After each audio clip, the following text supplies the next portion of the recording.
out of breath, exhausted, and overwhelmed is how most feel after a long week of school or work. Sprinting through life just doesn't work.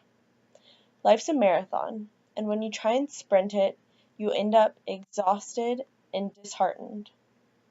Setting a proper pace in life is key. There needs to be times to walk, and to run, and to rest.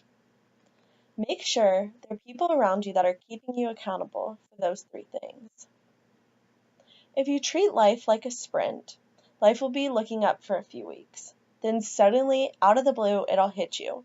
You'll be exhausted, mentally, physically, and emotionally. You won't know where you went wrong.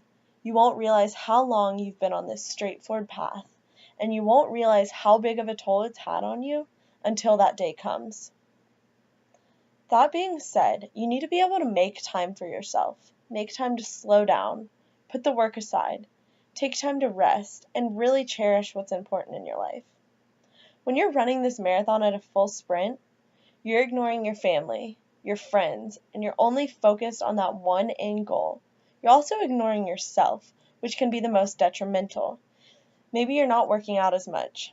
Maybe you've stopped eating. Maybe you're eating way too much. Either way, it's not healthy.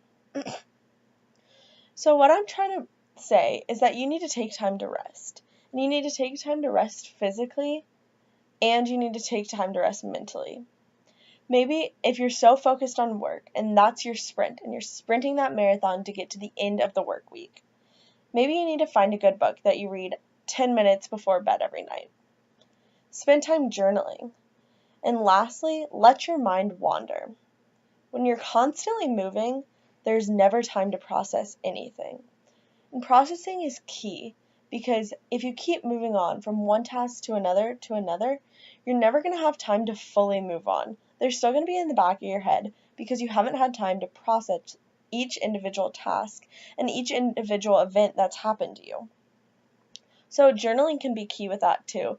Just writing down some notes about how it makes you feel and how others have reacted to it.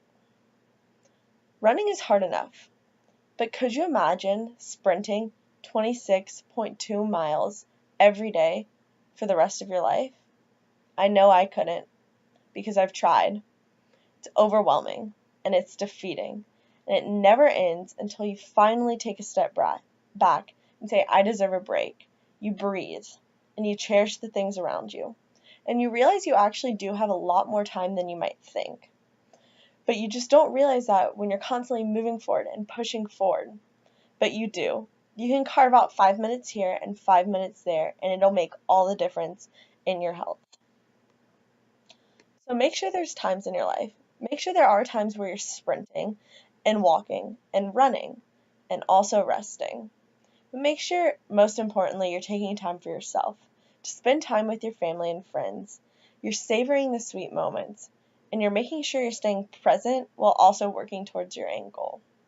Life can get stressful, but balancing these three things will lead you to a fuller you.